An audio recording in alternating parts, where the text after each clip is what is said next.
Thank you so much, Paulo. Welcome to today's webinar, Introducing you to Graduate Studies at the University of Toronto, Canada's leading research university. As you know, today's information is about graduate studies. We'll begin with a quick overview of the city, the university's particular strengths, and few examples of the programs available. We'll also offer some advice on application and admission. And we'll finish with a little information about life outside the classroom. We have three presenters today to offer you a number of perspectives on Toronto and on graduate studies at UST. Juan Pablo Diaz-Martinez is a PhD student at the Institute for Health Policy, Management and Evaluation. Juan will be talking a little bit about the city of Toronto and what it's like to live here. My name is Minerva Jaimes, and I'll be telling you more about this, what sets the University of Toronto apart from other universities in Canada. And my colleague, Rory McLuhan, will tell you about the different programs that are offered at UST and how to apply. And Juan? I think there's a problem with the mic. Can you hear me? Can you hear me now? Okay, yeah. We can hear you. It's just that if you are able to speak probably a bit closer, it will be best. But we can hear you. Okay, I'll try to speak loud so you can all of you can hear me. Yes, much better now. Yes. Much better. Okay. The university benefits in many ways from its location in Toronto, Canada's largest city. When U of T was founded in 1827, the city looked very different from today. When the first buildings of the university were built, the chosen site was at the far northern edge of the town of York, and much of what is now our downtown campus was farmland. Since 1827, Toronto has grown from a small colonial town in Canada's largest city. It's a vital, exciting metropolis, and its citizens come from all over the globe. The university benefits from its location here, as our student body is among the most diverse in the world.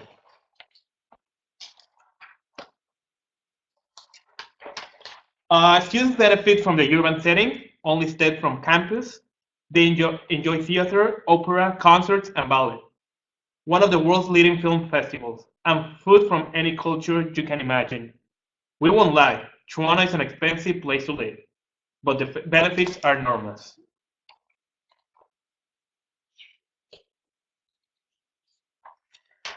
Toronto, as you may know, is North America's fourth largest city and the largest in Canada. The city itself has just under 3 million residents, and the Greater Toronto Area has a population of nearly 6 million people. Despite that, it remains one of the world's most livable cities. Toronto's green spaces link together, creating what has been described as a city in a forest. Its transit system ensures that most people living downtown don't need a car.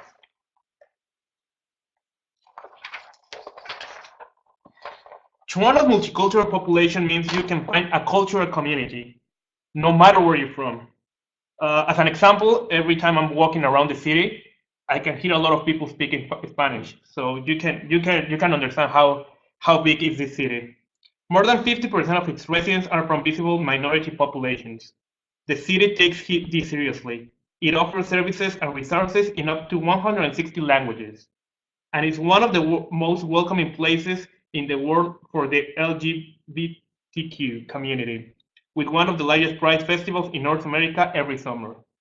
If you're passionate about food, those multicultural communities mean you can find amazing restaurants, Greek, Korean, Chinese, Brazilian, Italian, Indian, Ethiopian, and of course Mexican food. Just name the culture and you'll find it. Rory and Minerva will talk more about how the university builds on this diversity to the advantage of its students. That diversity means Torontonians usually get along with each other. The city is famously tolerant and open-minded. We also have a very low crime rate. In 2017, The Economist ranked the world's major cities for safety. Toronto placed fourth, safer than Melbourne, Amsterdam, Hong Kong, or Stockholm. If you consider living in Canada after graduation, Toronto is one of the best places for young people to start their careers. In 2015, The Economist ranked Toronto as one of the world's best economies for young people.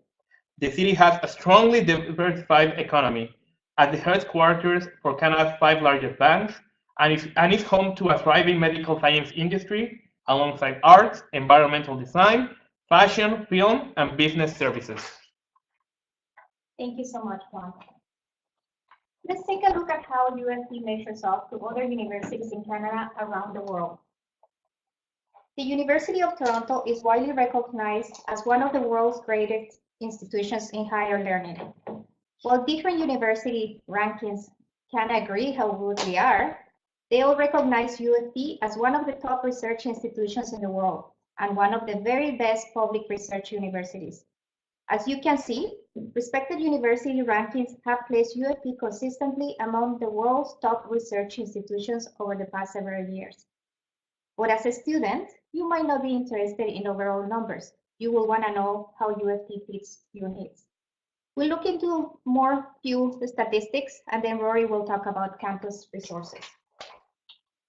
In key measure, UFT is ranked 3rd in the world for research output after Harvard and Stanford. This means our faculty members are world leaders in producing research that is used and referenced by other experts in the world. There are 2 ways to measure universities' research productivity. One is by the number of publications by its faculty, while the other, how often those publications are cited. If you look simply on how many papers UFT faculty publish, we rank 2nd, just behind Harvard University. If you measure how often researchers refer to our publications, we rank 3rd. Either way, this means that UFT students are working with some of the most widely respected researchers in their field. Going abroad to university is an investment. You will be glad to know that UFT grads are ranked 12th overall in finding work right after graduation. When it comes to public universities, we do even better. Our grads are 8th in the world when it comes to landing good jobs after graduation. Our university also benefits from its partnerships with 9 affiliated teaching hospitals. The research carried out at those hospitals is driving advances in surgery, rehabilitation medicine, and pharmaceutical sciences. Our university is as large and diverse as the city itself. With 3 campuses, in the west, UFT Mississauga is surrounded by green space. In the east, UFT Scarborough sits on the edge of a beautiful ravine. And in the center of it, our St. George campus is right downtown. The students often ask which campus will they be attending. That's actually determined by the program you choose. Historically, graduate programs have been based on the St. George campus downtown. The St. George campus is home of many university research resources, including the Roberts Library. It's also home to a number of professional faculties. For example, the students in law, social work, education, or architecture will study downtown.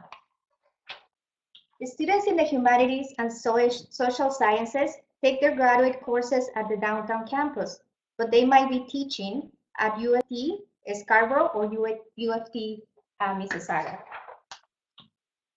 Students in most programs in the physical and life sciences take their graduate studies downtown. Since they will conduct the research in their supervisors' labs, they might be researching at any of the other 2 campuses as well. The University of Toronto Scarborough is one of the graduate students for many of our science departments.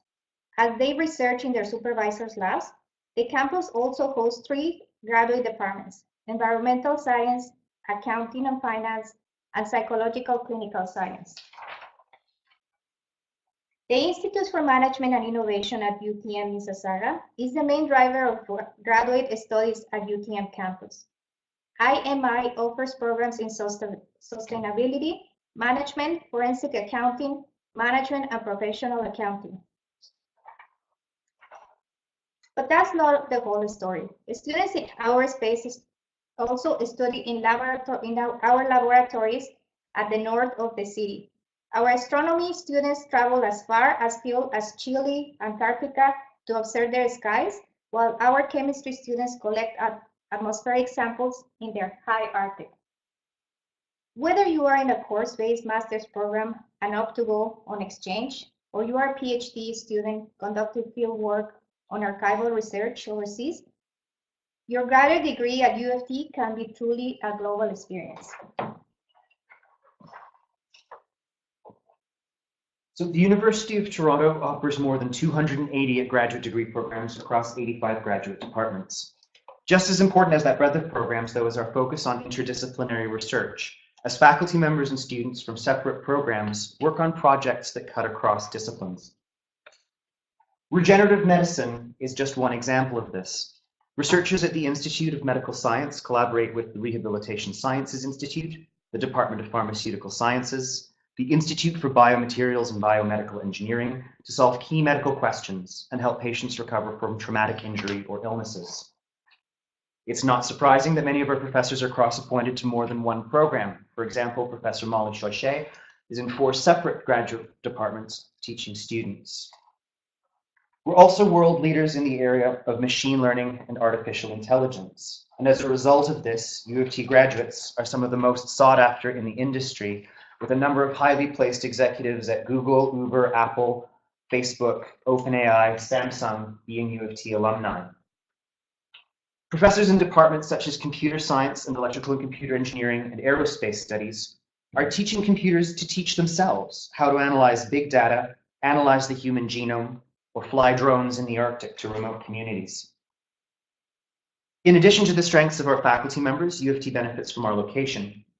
The Toronto Stock Exchange is the world's 12th largest, and U of T researchers are world leaders in financial technology.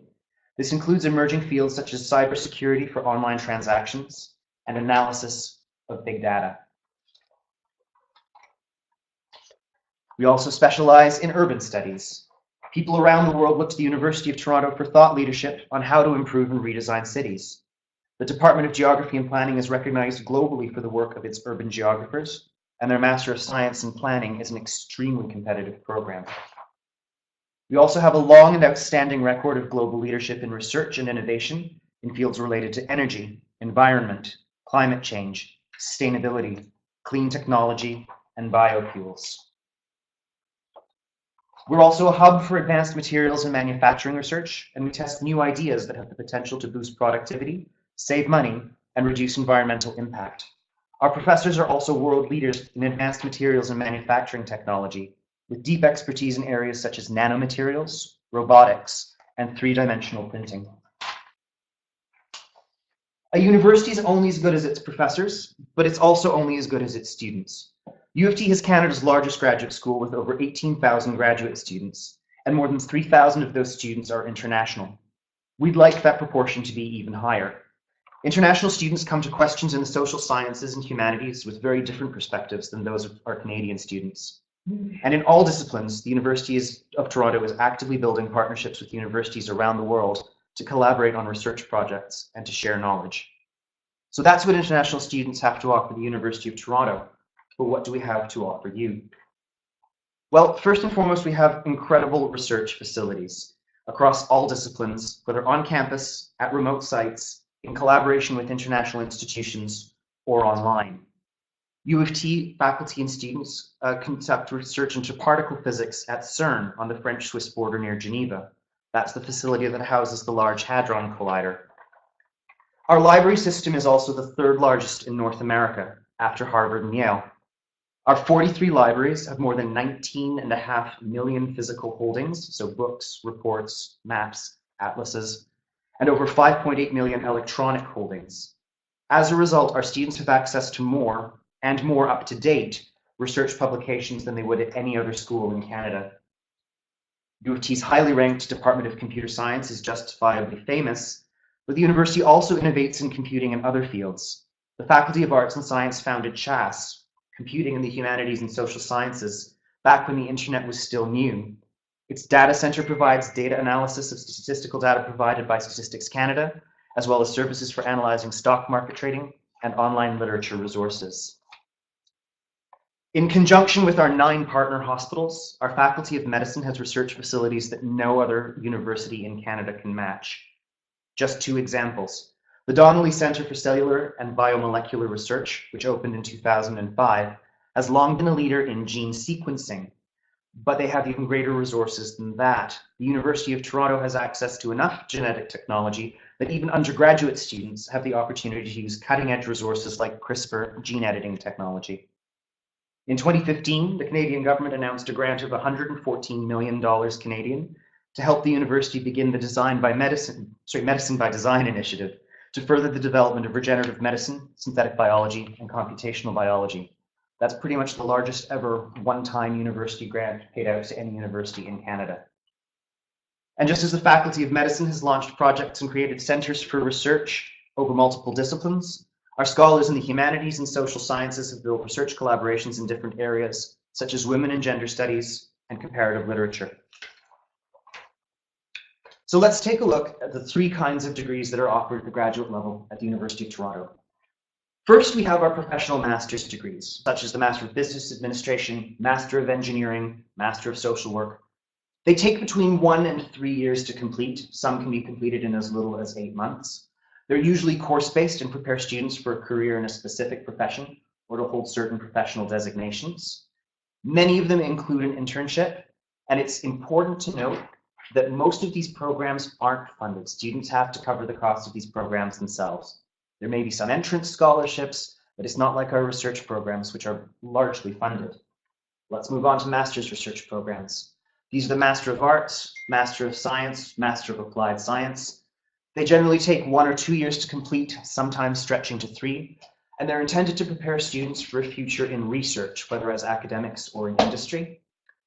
Master of Science and Master of Applied Science students are usually funded. We'll discuss what that means a little bit later on.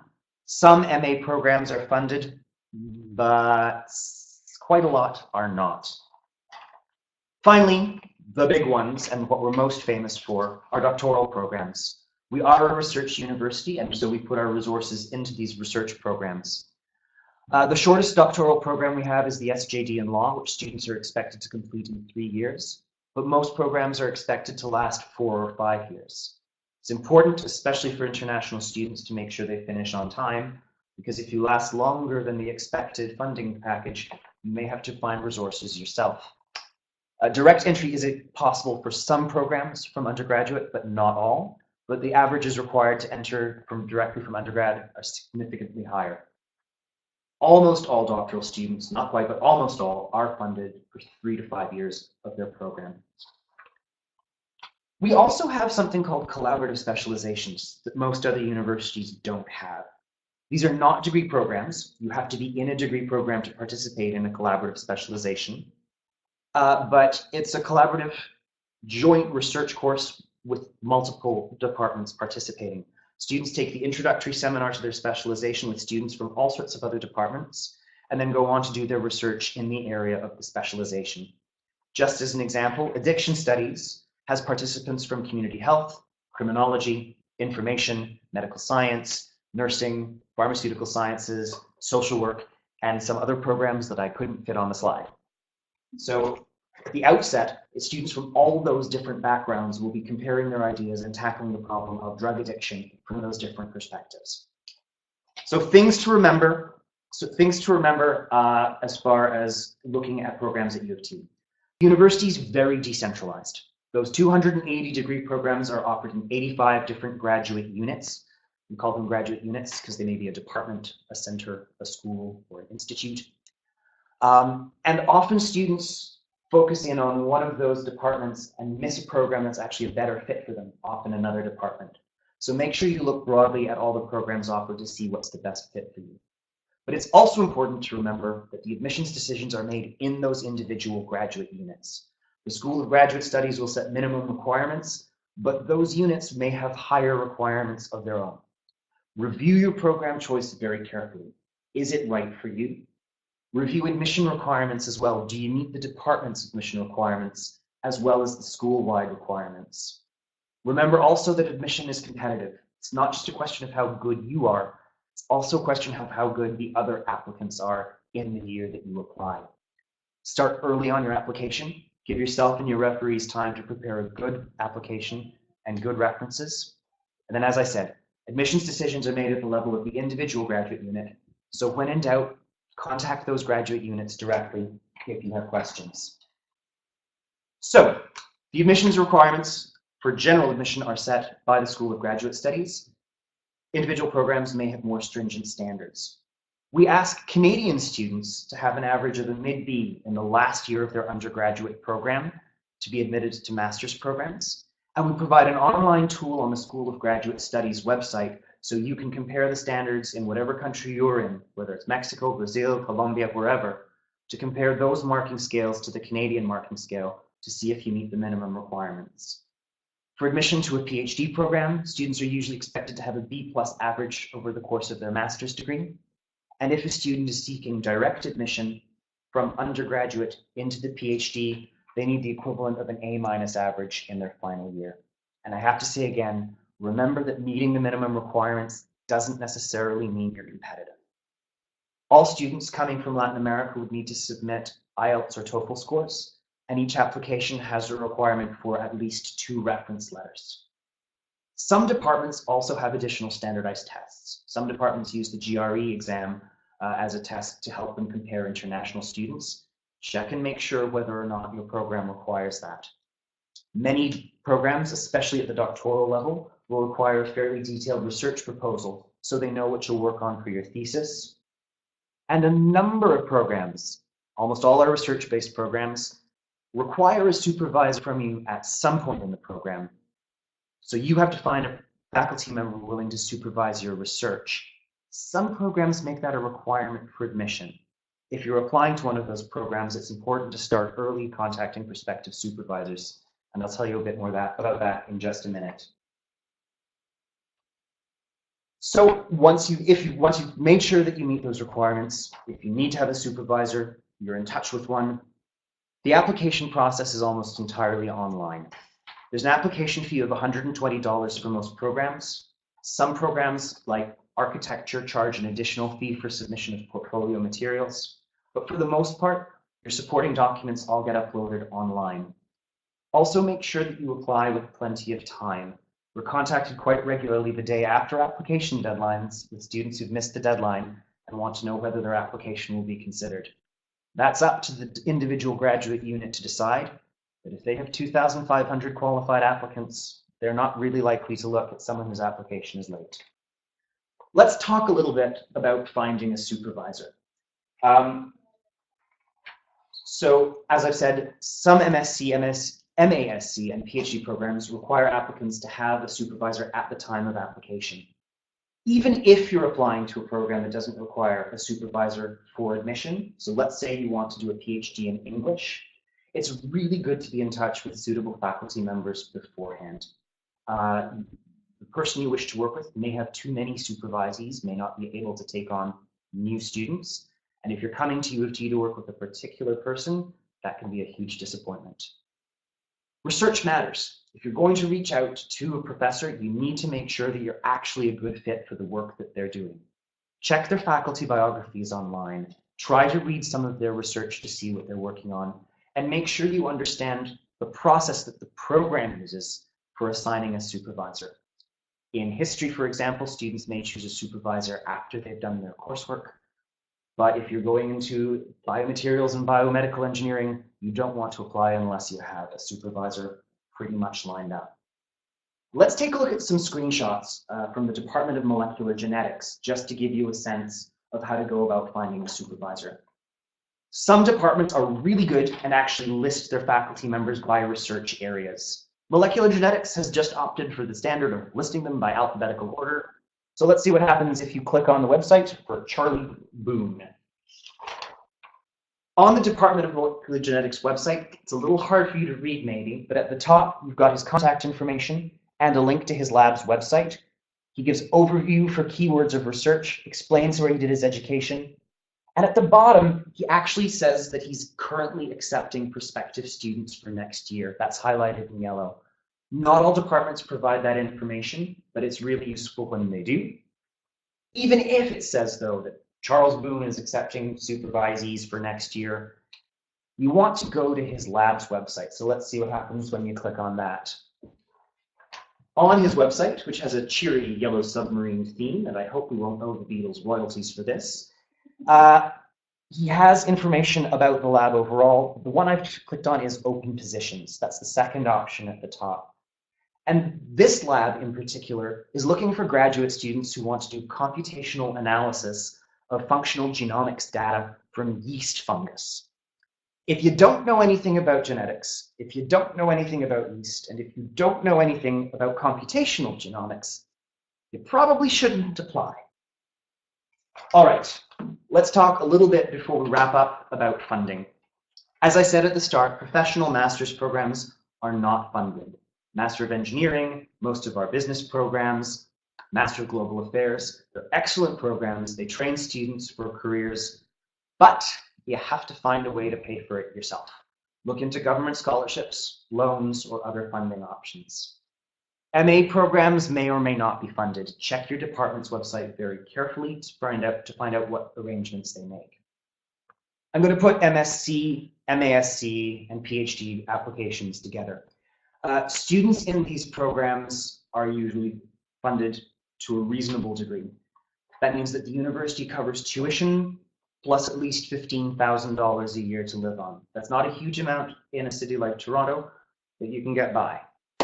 That money comes as a mix of direct grant scholarship, tax-free, and salary, either as a research assistant in the professor's lab or as a teaching assistant in courses for their department. Students are still expected to apply for external funding. So if you're from a country that has a good federal scholarship program, apply for that.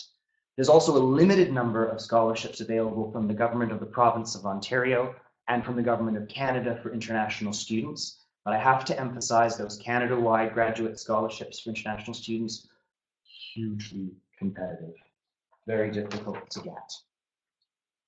If in the end you decide you want to do graduate studies closer to home, but still want to experience U of T, we do have options for visiting students as well, or for joint supervision. Let's talk a little bit about what that looks like. The International Visiting Graduate Student Program, or IVGS, allows students registered in a research-based graduate degree at another university outside Canada to come for 4, 8, or 12 months to the University of Toronto to pursue supervised research under the supervision of a U of T faculty member.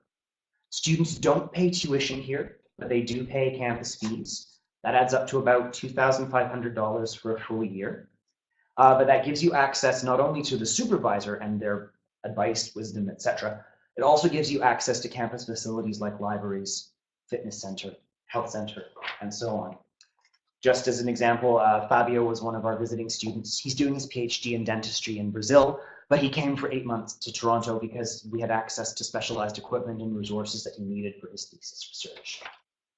We also have what are known as joint educational placements. These will often happen in the case where you really want the expertise of 2 different professors at different institutions. You can arrange to take your degree at one institution, but spend a significant amount of time at the other. One university is designated the lead institution, the other is the partner institution.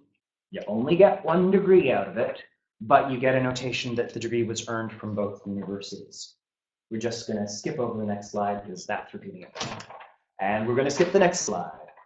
So just a tiny bit to wrap up about life outside the classroom or the lab or the library. The University of Toronto takes its students' well-being seriously, not just their education, but their overall well-being. We have almost 900 campus clubs. We have a residence devoted exclusively to graduate students. And we also have a tremendous resource called Heart House, which I'll show you in just a minute. The University of Toronto Graduate House is for graduate and what they call second entry students only. All students here in this apartment style residence are graduate students, law students, or medical students. No undergraduates allowed. All students at U of T, whether they're at downtown, Scarborough, or Mississauga, are members of Heart House. It's a little bit like the Oxford Union in that it's open to all university members. It houses many of those clubs. They have concerts, debates, round tables, and a really stylish but non-air conditioned gym. And in general, it's a huge and wonderful resource for students on campus. For your health, we also have a number of athletic facilities on all 3 campuses. That includes an aquatic center that was built for the Pan Am Games at U of T Scarborough. We have the brand new Goldring Center for High Performance Sport downtown at St. George. And we do encourage graduate students to get out of the library, get out of the lab, get physical activity in for a healthy mind and a healthy body. Graduate students are allowed to play on varsity teams. This is Narun. He's in the Master of Applied Pharmacology program and plays varsity soccer. So that's just one example. At the School of Graduate Studies, we also provide the Graduate Center for Academic Communication. The premise is that you can be the most brilliant researcher in the world, but if you can't share your discoveries with other people, you won't get very far. So the GCAC offers courses and workshops in academic conversation, how to write grant proposals to improve your chances of getting those difficult to win scholarships, how to edit your own work, so how to take the paper that you wrote for class and turn it into a publishable journal article, and also oral presentation skills. We also offer the Graduate Professional Skills Program. These are programs and workshops for students to develop key skills in 4 areas. Research competency. As I said, we have 43 libraries, massive holdings, but that's a complicated system to deal with, and librarians offer courses and workshops on how to do that. If you're in the humanities or social sciences, you will be teaching as part of your funding package, so we have teaching training courses for students as well. We teach communication skills, whether written or oral, and we also teach courses on personal effectiveness and time management. And all of these programs are covered out of your student fees already. So any student, any graduate student here at U of T has already paid for them.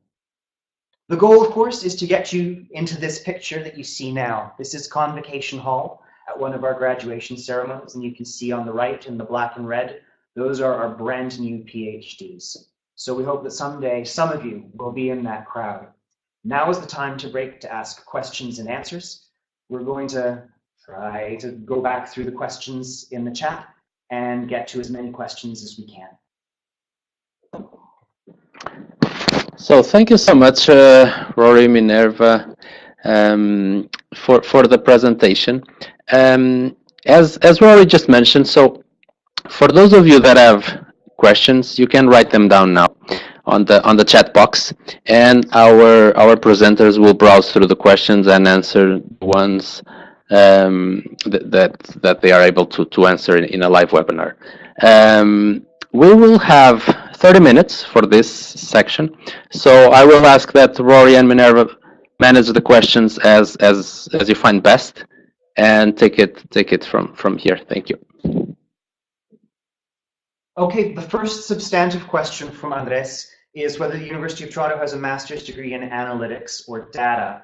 The answer is sort of. There won't be called a Master of Analytics, but there are programs in computer science that effectively are programs about big data that would be appropriate. We also have programs in bioinformatics offered through public health. So look at your specialization more closely and see whether you really want to go the computer science route, whether it's a more biological route, or whether you want to do a research degree working with a professor who works specifically on analytics. One of the things students overlook, going through departments' course listings are a great way of seeing what the department's focuses are, but also check what professors' research specialties are. So Julio is asking what the average fee for a master's degree program is, and the honest answer is it varies hugely from program to program. Our unfunded Master of Arts programs are about $23,000 to $25,000 per year for students. But there are some programs offered by the Rotman School of Management where international student fees are up to $60,000 or $70,000. Our fee schedule is literally 60 pages of tables. So go online to the Office of Students Accounts website, look it up, and check that. Now remember though, if you're in a Master of Science or a Master of Applied Science, those fees are covered as part of your funding package. So check carefully which degree program you're applying to, because some departments offer both funded and unfunded programs, and sometimes the names are a bit similar. As an example, the Department of Computer Science offers a funded research-based Master of Science, but they also offer an unfunded course-based Master of a Science in Applied Computing. So check carefully.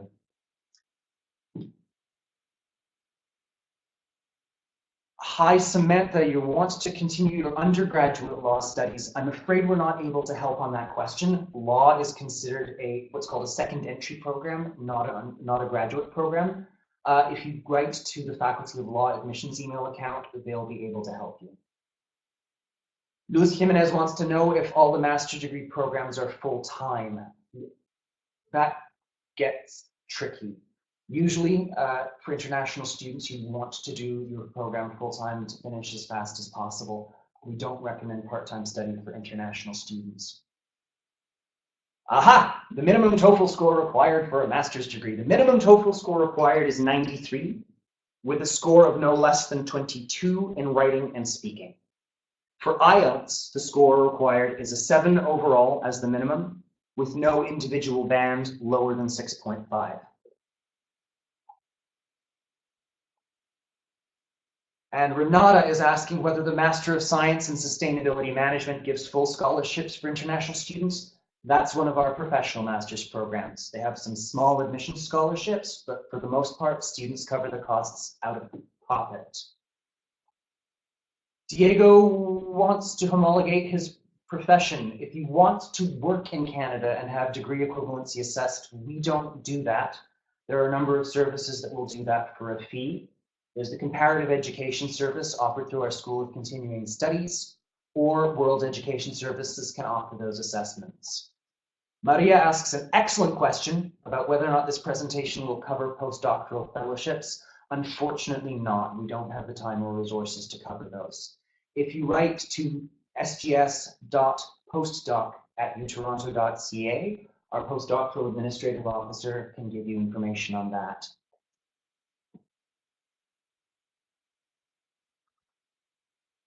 Johan wants to know about a professional engineering degree in geology. Our Department of Civil Engineering, its full name is actually the Department of Civil and Mineral Engineering, and they offer a number of programs. Whether or not they're suitable for you will depend on the courses that they're offering. So go directly to the Civil Engineering website, look up the courses that they offer, and make your decision based on that.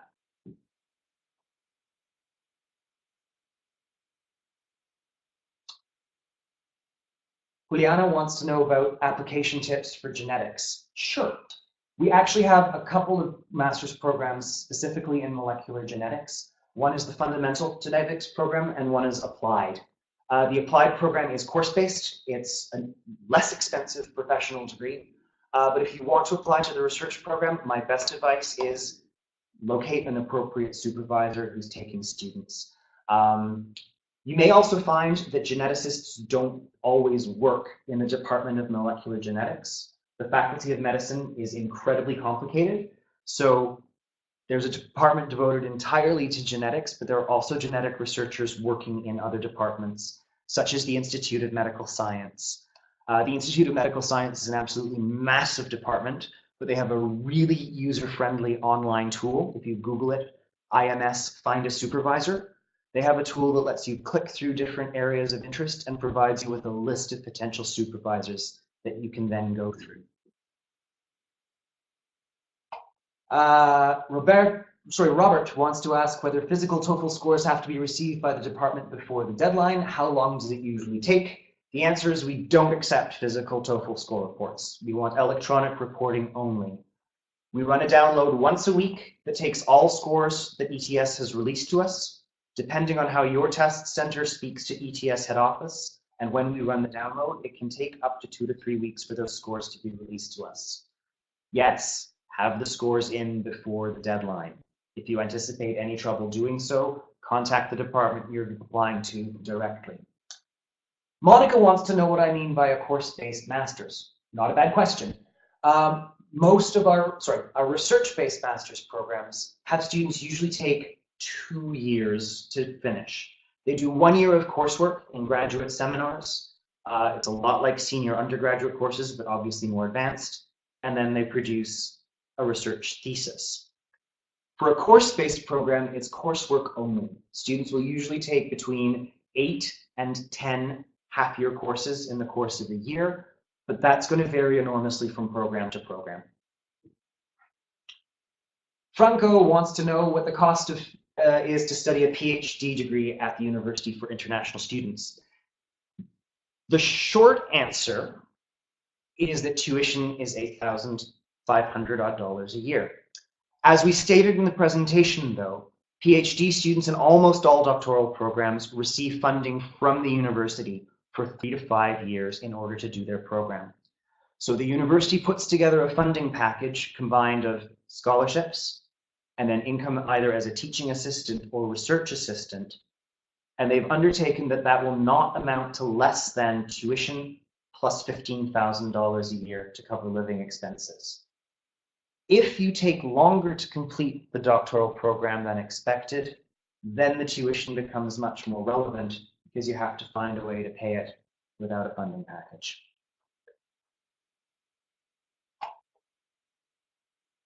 One student asks how long they should wait for a supervisor to answer. There is no easy answer to that question. I'm really sorry.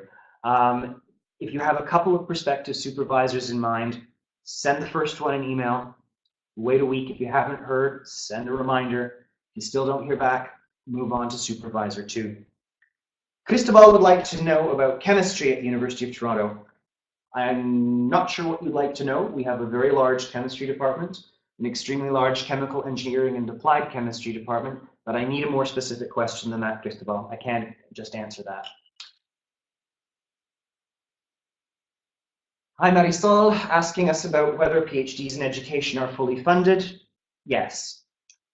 Adrian wants to know if there are family facilities such as childcare or family housing for PhD students. Family housing, yes. We own 2 apartment buildings for students who are bringing family members with them. There are waiting lists, so if you're applying, make sure you check their application process early.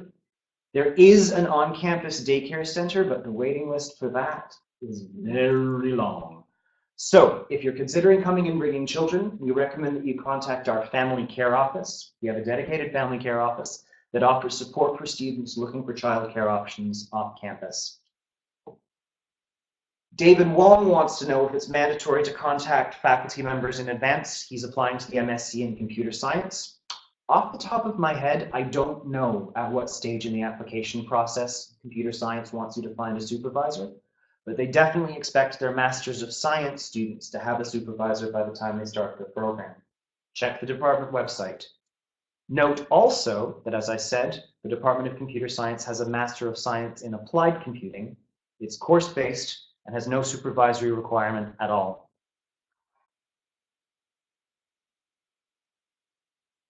Julio wants to know if having a master's degree would be an impediment to apply to another degree here. The answer is no. If you're applying to a master's program, your marks are looked at twice. First, the department checks to make sure you meet the minimum cutoff, and for that, they will look at your bachelor's degree. Then they'll look at you in comparison to other applicants in the pool. So having a master's degree could actually make you more competitive than other students. Remember, guys, we do have Juan here, a current PhD student. So if you have questions from a student's perspective, please also remember to ask him.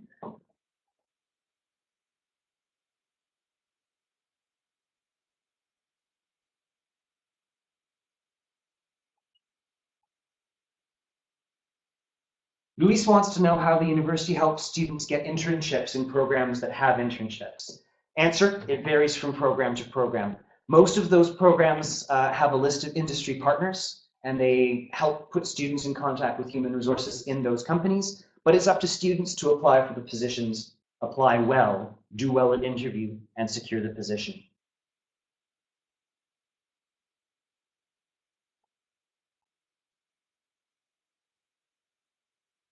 Marisol wants to know if we have a PhD in arts education. We don't have a PhD specifically described as arts education, but we do have a number of faculty members at the Ontario Institute of Studies for Education who work on that area.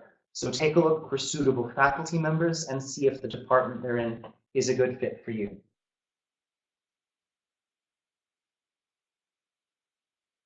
Raphael wants to know about cell and systems biology. Again, that's a program where you need to reach out to prospective supervisors, apply through the departmental application process, and then it's up to both the department and the supervisor to accept you.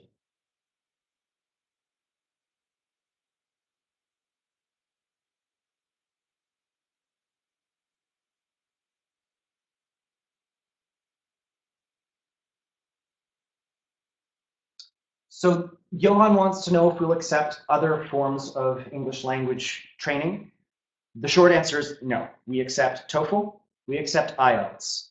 There are two tests that we do accept that we very rarely see. One's called NELAB, it's from Michigan. One is called COPE. We'll accept those four and only those four. Anyone who wants to do an academic English program and be accepted on that basis, there is a U of T-based program at the School of Continuing Studies that we'd accept, but we don't know the standards at other universities' academic English programs, so we do not accept them as proof of English proficiency.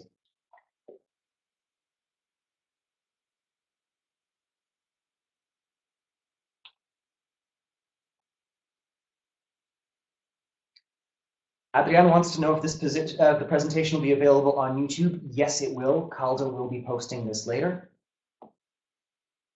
Gabrielle wants to know if the application cycle for ecology and evolutionary biology, they only admit students in September, so there's only one round of applications per year. Luis asks a very sensible question. Does the second year have the same cost as the first year, or will costs go up? Tuition fees usually go up a little bit, say 3 to 4% year on year. It's not a science. We only find out next year's fees in March. Geza wants to know if there's a specific site with lists of supervisors for the doctoral program in nursing. Google nursing faculty at University of Toronto and click the link for faculty listing. Is a student doing a course-based master's allowed to work outside campus? Now, we're not allowed to provide formal immigration advice, but if you check the requirements online, the relevant agencies, the IRCC, or Immigration, Refugees and Citizenship Canada, they'll provide information about the limited extent to which international students can work off campus. There are limitations on this. Look them up. They are printed on the study permit when it's issued. Raphael wants to know if he should attach a CV, personal statement, or just a short email if he's contacting a potential supervisor. There's no one answer to this, but my best recommendation is just write the short email and indicate the availability of the statement of interest, CV, if they want to follow up. Don't hit them with a whole lot to read right off the top.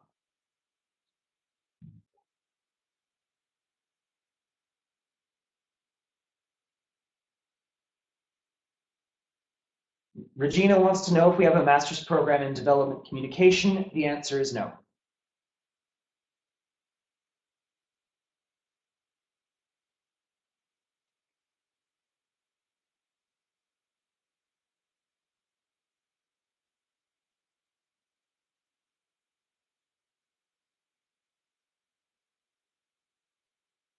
In a few cases, we've got students who are making statements rather than questions. So for instance, if you're interested in applying to the forestry PhD program, that's not a question. Average cost of living in Toronto. Good question on this.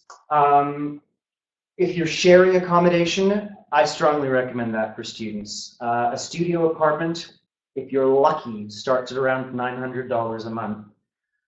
So if you go to the website for the Centre for International Experience, studentlife.utoronto.ca/CIE, they have a resource that gives a breakdown of costs for rent, electricity, internet, and staple foods in Toronto.